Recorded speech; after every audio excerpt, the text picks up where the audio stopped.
변화와 기적을 가져오는 믿음이라는 제목으로 오늘 은혜를 나누고자 하는 것입니다.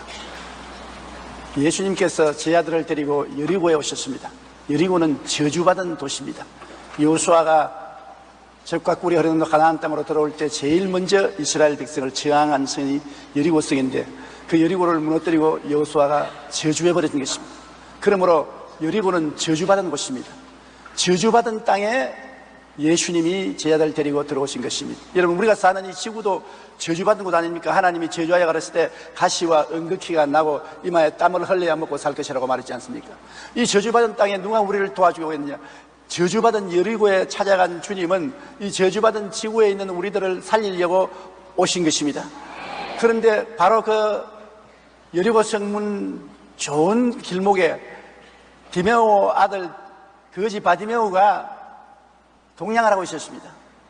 그때도 좋은 자리에 동냥을 하려면 상당히 빽이 있어야 되고 또 주전줄이 있어야 됩니다. 이러므로 디메오는 자기 아들을 위해서 힘을 많이 쓴 것 같습니다. 바디메오가 좋은 자리에 동냥을 할 수 있게 되었고 또 특별한 정부에서 내려주는 옷을 입었습니다. 그 옷을 입어야 그 자리에 앉아서 동냥할 수 있습니다. 그런데 바디메오가 그곳에 앉아 있으면서 많은 사람이 여리고성에 들어오고 나가고 하는데 그 가운데서 늘 듣는 이야기가 제일 토픽이 예수에 대한 이야기였습니다. 나사렛 예수라는 분이 나타나셔서 온 유대 땅에 다니면서 기사와 이적과 표적을 행하고 문둥이도 장님도 절름발이도 다 고치신다. 그 말을 들을 때 귀가 아주 기울였습니다. 한두 사람이 하는 말이 아니라 지나가는 사람들마다 그 이야기에 꽃을 피웠습니다. 그래서 바디메오의 가슴 속에 소원이 일어났습니다. 나도 예수님을 만나서 이 장님의 신세를 면하고 싶다. 그 간절한 마음의 생각이 있었습니다. 성경에는 믿음은 들음에서 나며 들음은 그리스도의 말씀으로 말미암는다고, 바디메오가 예수님이 모든 병을 고친다는 이야기를 자꾸 들었으므로 치료하는 예수님에 대한 믿음이 마음에 꽉 들어왔습니다. 마태복음 11장 5절에 보면 맹인이 보며 못 걷는 사람이 걸으며 나병 환자가 깨끗함을 받으며 못 듣는 자가 들으며 죽은 자가 살아나며 가난한 자에게 복음이 전파된다 하라고 말씀했는데, 이와 같은 말을 듣고 바디메오의 마음속에 믿음이 무럭무럭 자라기 시작한 것입니다. 믿음이라는 것은 하나님 말씀을 읽고 듣고 묵상해야 생기는 것이지 우연히 생기지 않습니다. 기도의 사람, 고아의 아버지라고 불리던 조지 뮬러의 전기를 읽어보면 그는 3개월에 한 번씩 성경을 통독했습니다.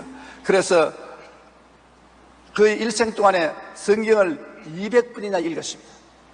사람들이 오늘날 왜 그리스도인은 신앙이 약하고 하나님의 일을 할 수 없습니까? 라고 묻자 조지 뮬러는 이렇게 대답했습니다. 항상 성경을 읽지 않기 때문입니다. 5만 번 기도의 응답을 받은 조지 뮬러의 믿음은 날마다 하나님의 말씀을 접함으로 얻은 능력인 것입니다. 우리 교회에서는 매일 성경을 읽을 수 있도록 우리가 일독 성경을 나눠드리지 않습니까? 그것도 매일 못 읽는 사람이 굉장히 많아요. 매일로 미루고 모레를 미루다가 그 다음 읽는 걸 집어치워버리는 것입니다. 그 말씀을 읽지 아니하면 하나님과의 교통이 없어집니다. 교통이 없어지면 멀어지고 마는 것입니다.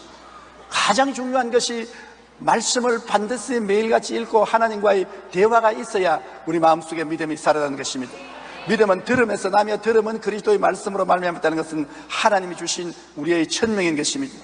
우리의 신앙은 날마다 말씀을 듣고 읽고 묵상하며 그 말씀이 우리 마음속에 간직될 때 비로소 굳건한 믿음을 가진 사람이 되고 풍파가 불어와도 흔들리지 않는 믿음의 정체성을 확실히 가지게 되는 것입니다.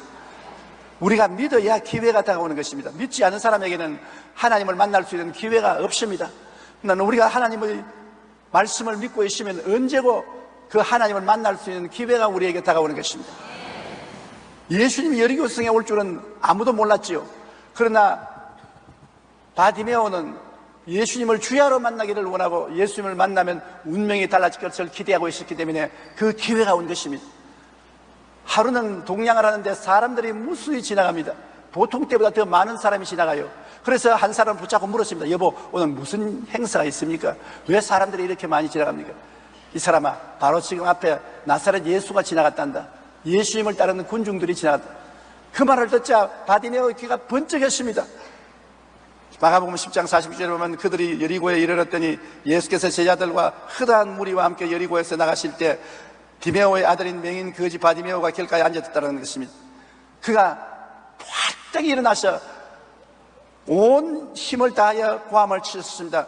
절대절명의 부르짖는 것입니다. 나사렛 예수시라는 말을 듣고 소리 질러 이르되 다윗의 자손 예수여 나를 불쌍히 여기소서. 보통으로 그냥 부르는 게 아닙니다. 있는 힘을 다해서 일생일대의 기회를 놓치면 안 되기 때문에 배가 옥으로 들어갈 때까지 다윗의 자손 예수여 나를 불쌍히 여겨달라고 고함을 쳤습니다. 우리가 주님을 찾을 때 간절한 마음으로 부르짖으면 많은 사람이 우리의 부르짖음을 방해합니다. 사람들이 바디메오에게 와서 시끄럽다, 고함치지 말라, 너 같은 맹인은 예수님이 돌보지 않는다, 이미 지나가셨다, 그러게 회방을 합니다. 우리도 오늘날 기도를 하면 꼭 마귀가 회방을 하는 것입니다. 크게 고함쳐서 소리쳐 기도하면 욕을 하고 하나님이 귀가 먹었는가 고함치게 그런 소리를 저는 얼마나 많이 들었는지 모릅니다. 우리 한국에서 통성 기도를 하기 시작한 것이 아마 우리 교회에서부터 먼저 시작한 것 같습니다. 그러면 우리가 모일 때마다 통성 기도를 하기 때문에 사람들이 우리를 보고 미쳤다, 하나님이 귀가 먹었느냐, 조용히 기도하고 묵상해도 하나님이 다 알아들을 것인데 왜 부르짖느냐 무식하게 그렇게 말했습니다. 그러나 부르짖는다는 것은 우리가 얼마나 간절히 주님을 찾느냐의 그 뜻인 것입니다. 우리 성경에 보면 사람들의 방해와 마귀의 방해가 있었습니다. 많은 사람이 그 이제 잠잠하라 하되 그가 더욱 크게 소리 질러 이르되 다윗의 자손이여 나를 불쌍히 여기소서 하는지라. 사람들이 잠잠하라 하면 할수록 더 크게 고함을 쳤습니다. 사람들의 그 목소리보다 더 큰 소리로 예수님이 들리도록 바디메오는 고함을 쳤습니다.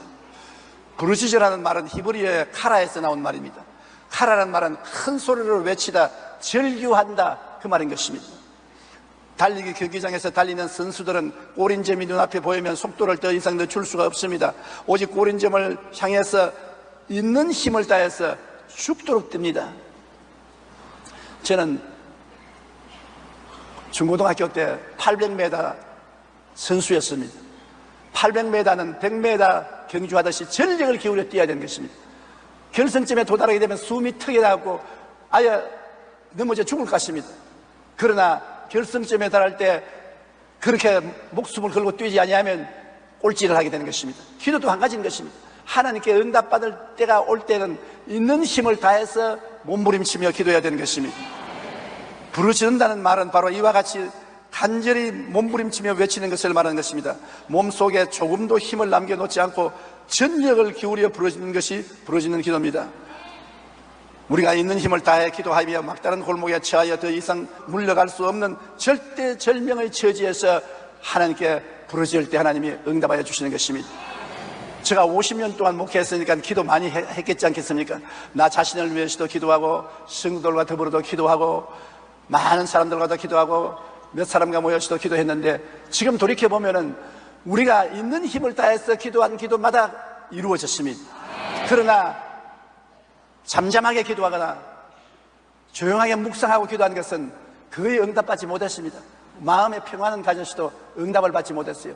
눈물을 흘리고 호함치며 밤새도록 외치고 몸부림치는 기도는 반드시 그 결과를 가져오는 것을 저는 체험했습니다.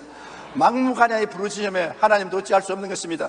에레미야서 29장 13절에 너희가 온 마음으로 나를 구하면 나를 찾을 것이요 나를 만나리라. 온 마음으로 나를 구하면 나를 찾을 것이요 만나리라고 하는 것입니다. 반쯤 마음도 안 돼요. 온 마음을 다해서 부르짖으면 하나님을 찾습니다. 이 우주 가운데 어디에서 하나님을 찾겠습니까? 그러나 그런 사람에게는 하나님이 날 찾으라고 나타나는 것입니다. 마태복음 7장 7절로 8절에 구하라 그리하면 너에게 주실 것이요 찾으라 그리하면 찾아낼 것이요 문을 두드리라 그리하면 너에게 열릴 것이니 구하는 이마다 받을 것이요 찾는 이가 찾을 것이요 두드리는 이에게 열릴 것이라고 말하는 것입니다. 구하고 또 찾고 문을 두드리고 얼마나 전력을 다한 기도인 것입니까? 그러면 주님이 우리에게 응답해 주시는 것입니다.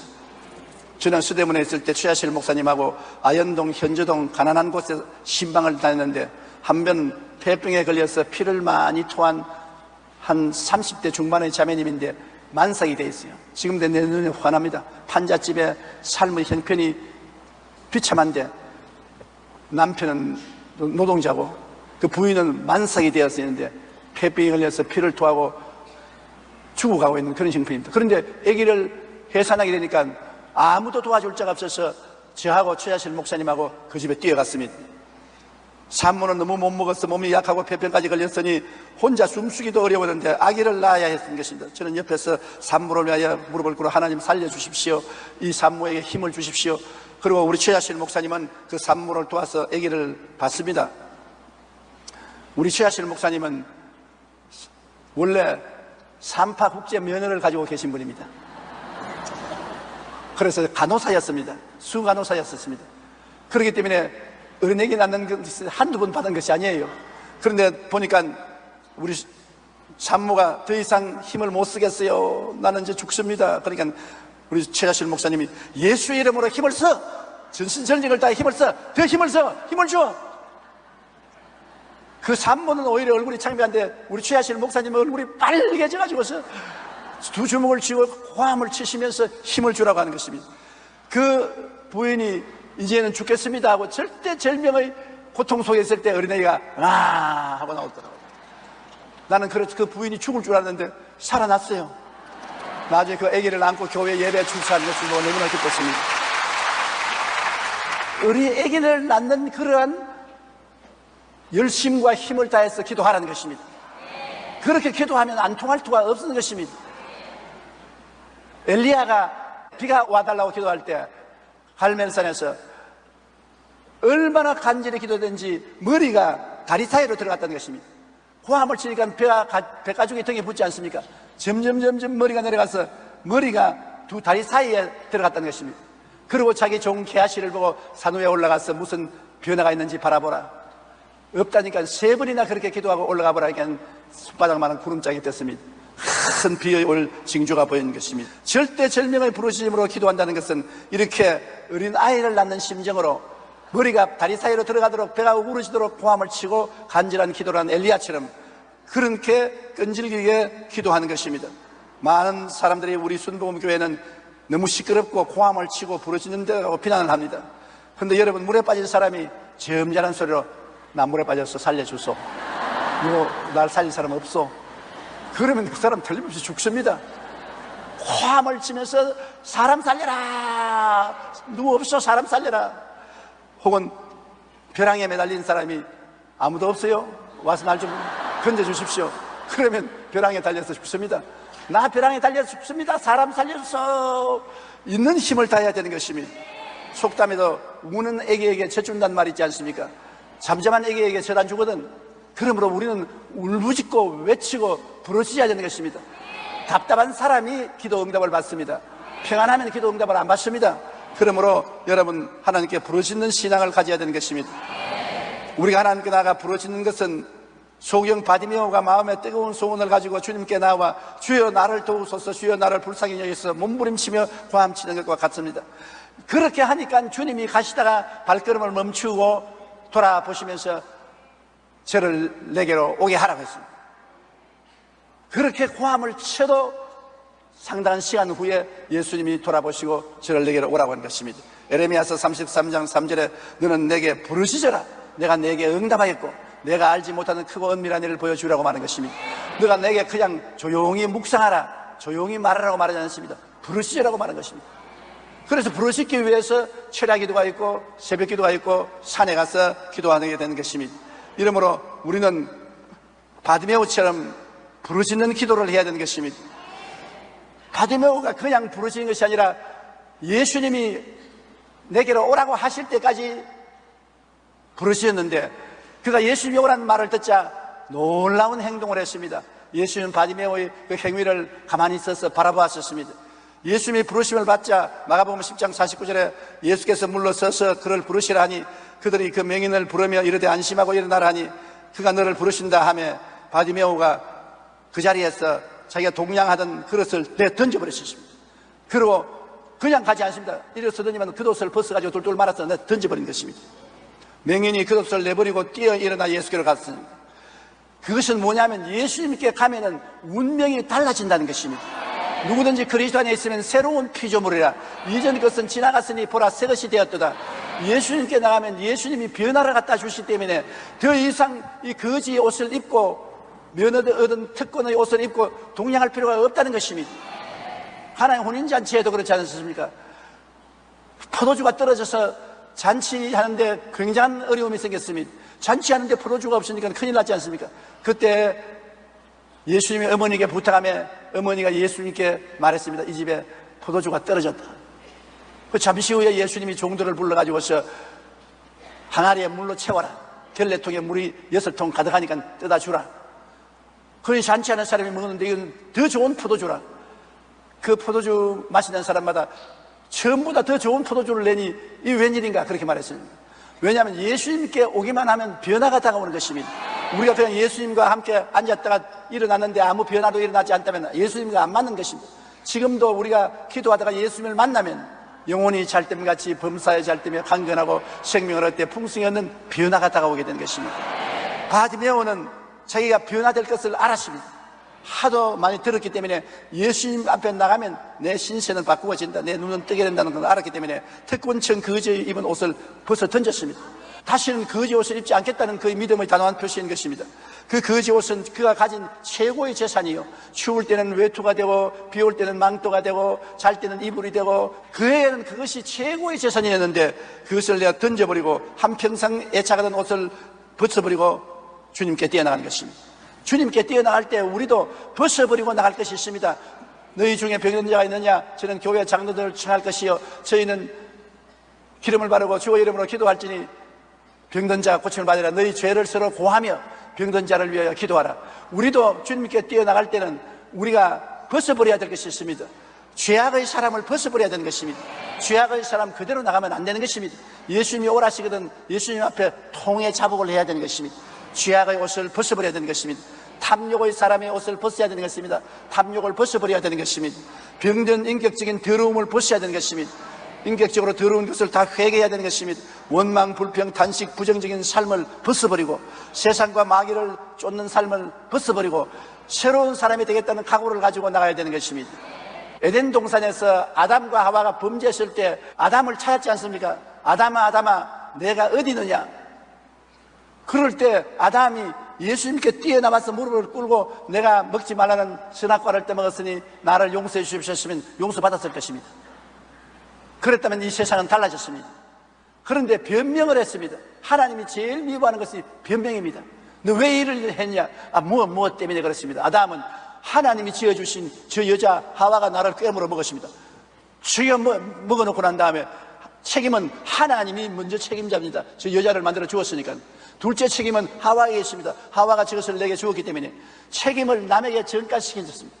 그렇기 때문에 버림받은 것입니다. 오늘날도 우리가 하나님 앞에 나올 때 솔직한 죄를 다 고백하는 것이 제일 하나님을 만나는 빠른 길입니다. 내 죄를 우리 아버지 때문에, 우리 어머니 때문에, 우리 누나 때문에, 동생 때문에, 이웃 때문에 죄를 지었습니다. 거짓말입니다. 물론 스스로 자본해서 짓는 죄도 있지만 모두 다 죄라는 것은 공통적으로 마음이 맞아야 죄를 짓는 것입니다. 마음이 안 맞고 죄를 짓습니까? 서로 손발이 맞아야 죄를 짓지. 그러고 난 다음 문제가 생기면 저 사람이 꿰물어 죄를 지었다고 변명을 하는 것입니다. 제가 지금까지 늘 기억하는 것은 제가 초등학교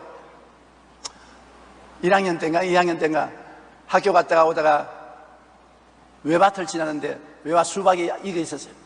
그래서 내가 내와 같이 온 이만모라는 사람 불렀습니다. 야야, 오늘아 우리 수박 따먹자. 주인이 있는 밭인지도 몰랐습니다. 그때 어린아이니까. 그래 그 애와 함께 수박을 따서 먹으니까 어떤 사람이 한 사람 지고 모른 체하고 우리 곁에 와요. 지나가는 사람들 왔는데 옆에 보더니만 칵! 크더니 우리를 잡아버려요. 목덜미가 잡혔습니다.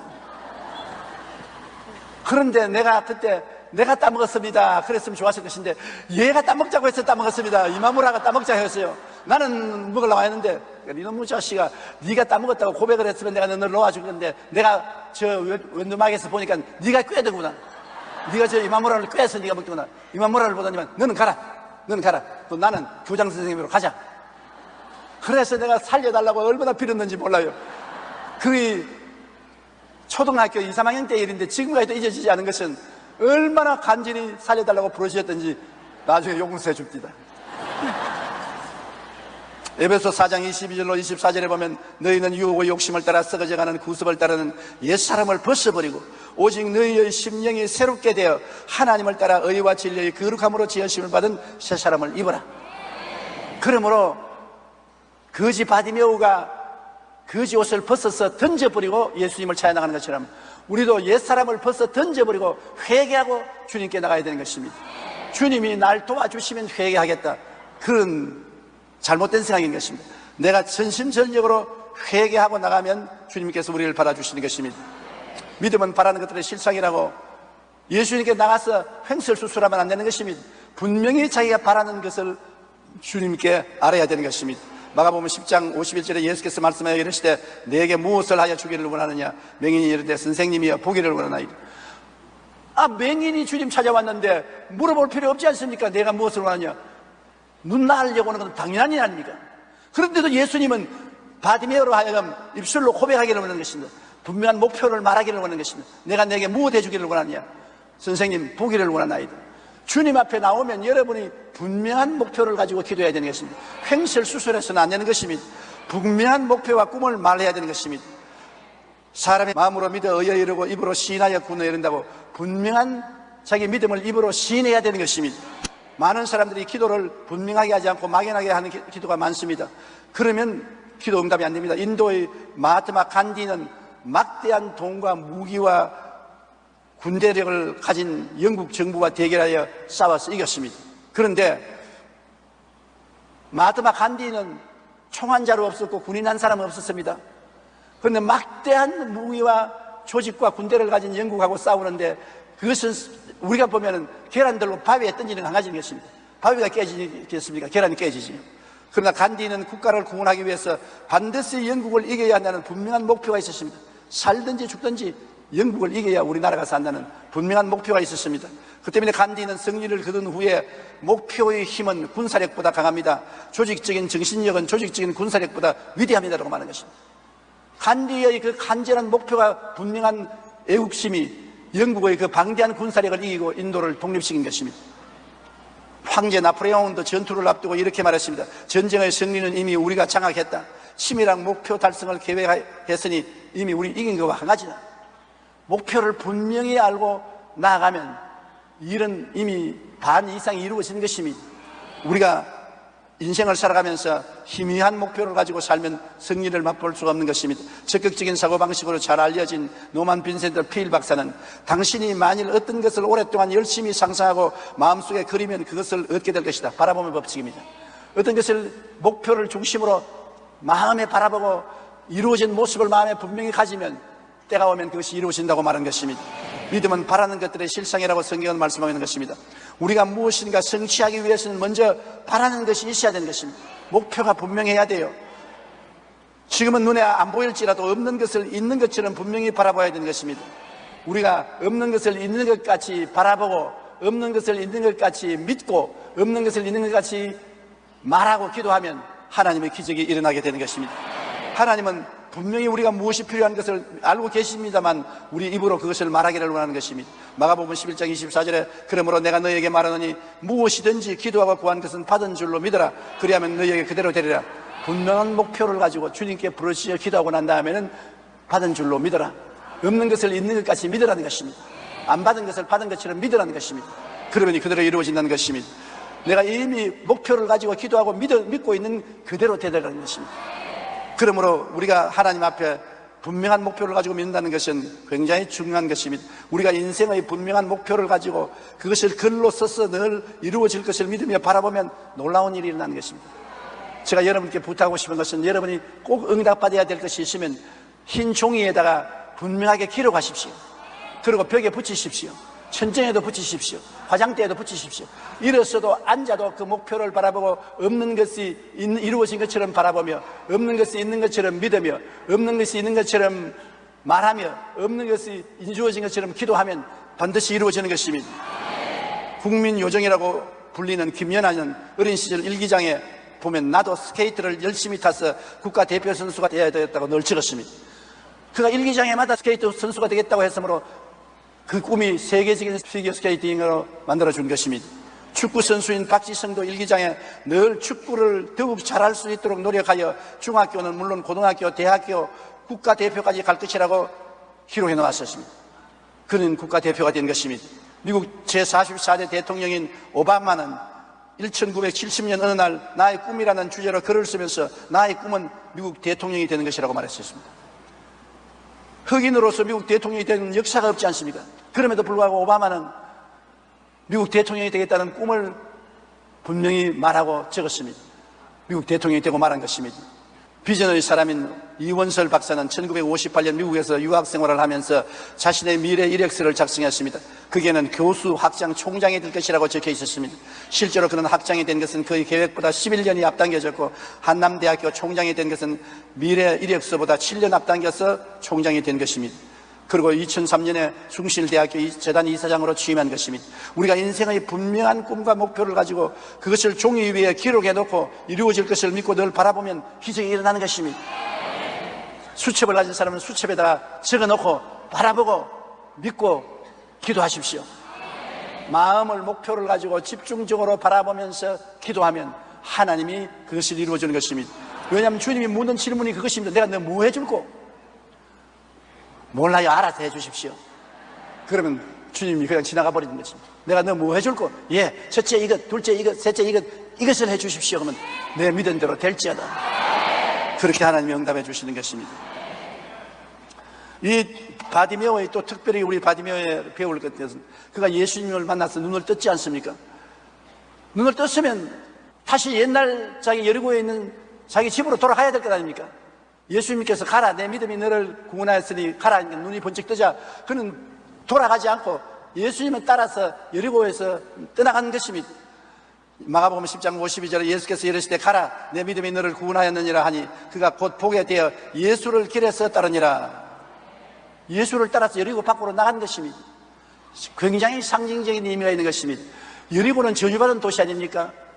저주받은 도시에서 장님이 되었으니 앞뒤를 가리지 못하고 살고 있지 않습니까? 하루하루 거지 생활은 상징적으로 예수를 모르는 세상 사람들은 이 저주받은 땅에서 눈이 어두워서 어디서 와서 왜 삶이 어디로 가는지 모르고 매일같이 하루하루 일용할 양식을 얻기 위해서 피땀을 흘려 노력하다가 살다가 늙어서 죽지 않습니까?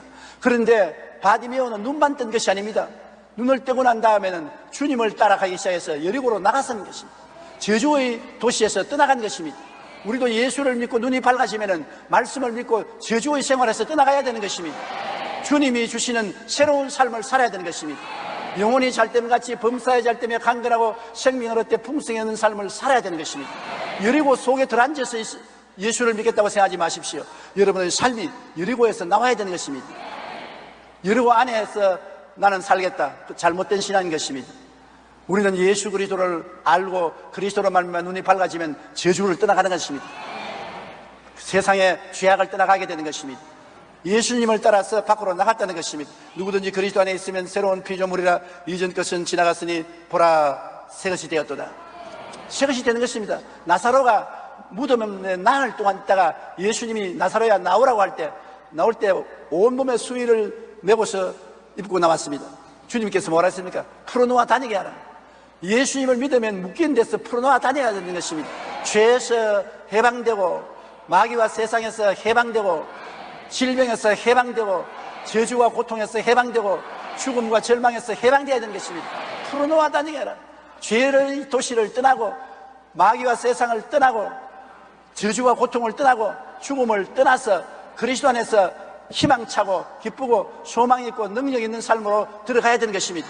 이러한 변화된 삶을 우리가 얻어야 하나님께 영광을 돌릴 수가 있는 것입니다. 노만 빈센트 필 박사는 이런 이야기를 했습니다. 어느 작은 도시에 이발사 협회가 회의를 해서 그 도시의 가난한 지역을 찾아가서 가장 더러운 누더기 옷을 입은 술 취한 사람을 깨끗하게 해주기를 원했습니다. 그래서 가장 더러운 사람을 찾아가서 이발을 해주고 몸을 씻어주고 좋은 옷을 사주고 넥타이를 매주고 새 사람 만들었습니다. 이것이 신문 기사로 나오자 한 사람이 자문해서 이 사람을 고용했습니다. 내일 아침 8시에 직장에 출근하라고 했습니다. 그런데 8시가 되어도 직장에 출근하지 않습니다. 그래서 그 사람을 찾아 옛날에 그 사람이 살던 동네에 가보니까 곤드레 만드레 술을 먹고 좋은 옷을 입고 좋은 넥타이를 매고 좋은 지팡이를 옆에 두고서 진흙창 속에 뒹굴어서 자고 있는 것입니다. 거기에서 깨달은 것은 아무리 좋은 옷을 입혀주고 이발을 시켜주고 좋은 지팡이를 손에 들려주고 안경을 끼워주고 해도 옛사람이 그대로 있으면 옛 그대로 돌아간다는 것입니다. 달라져야지. 속이 달라져야 달라지지 겉이 달라져서는 달라지지 않는다는 것입니다. 속이 달라져야 돼요. 아무리 외모를 변화시킨다 하더라도 자신의 내면의 세계가 변하지 않으면 아무 소용이 없습니다. 우리 옛사람을 철저히 청산하고 그리스도의 예수의 마음으로 새 마음을 입으면 겉은 자연적으로 달라지는 것입니다. 그 사람은 그냥 따라와요. 속 사람이 변화되어야 그 사람도 변화되는 것입니다. 오직 진실한 믿음만이 예수님을 만나고 변화의 기적을 얻게 되는 것입니다. 러시아의 위대한 작가 톨스토이는 자신이 악에서 선으로 어떻게 돌아서는지를 이렇게 고백했습니다. 예수 그리스도의 말씀은 제게 믿음을 주었습니다. 저는 그 말씀을 믿게 되었습니다. 그로부터 저희 모든 삶이 변화되어 이전에 제가 바라던 것을 바라지 않게 되었습니다. 반면에 제가 전에 결코 바라지 않았던 것을 바라게 되었습니다. 이전에 저희 눈을 악으로 보였던 것이 선으로 보였으며 선으로 보였던 것이 악으로 보였습니다. 믿음이 생기면 삶에 이런 변화가 일어나기 시작하는 것입니다. 예수를 만나면 우리 인생이 변하고 우리가 저주의 땅 여리고를 떠나 축복의 땅으로 걸어가게 되는 것입니다. 그러므로 예수보다 더 좋은 친구가 없고 예수보다 더 귀한 보배가 없는 것입니다. 누구든지 차별 없이 그리스도에 나와서 그리스도를 모실 수가 있는 것입니다. 그리고 예수님은 어제나 오늘이나 영원히 동일하십니다. 어제 바디메오의 눈을 떠서 인생을 변화시킨 그 예수님은 오늘 또 우리 눈을 뜨게 하고 우리 인생을 변화시켜주기 위해서 이 자리에 와 계신 것입니다. 너희 두세 사람이 내 이름으로 모인 것은 나도 너희 가운데 있겠노라. 볼지어다 세상 끝날까지 항상 내가 너와 함께 있으리라고 말씀하신 주님이 이 자리에 계십니다. 한번 따라 말씀해주세요. 주님이 이 자리에 나와 함께 계십니다. 그러면 그 주님으로 말미암아 오늘 우리가 예배당에서 나갈 때 변화된 사람이 되어서 나가게 되시기를 주님 이름으로 축원합니다. 우리 기도드리겠습니다. 사랑이 많으신 우리 하나님 아버지, 우리 주 예수님을 보내주셔서 이 저주받은 땅 여리고와 같은 이 세상에서 우리를 건져주심을 감사드립니다. 내 아버지 하나님이시여, 우리 모든 사람 마음속에 그리스도가 들어와서 오늘 큰 기적이 일어나게 도와주시옵시고 우리의 삶이 여리고를 떠나 그리스도의 은총 속에 들어가게 도와주시옵소서. 예수님 이름으로 기도합니다.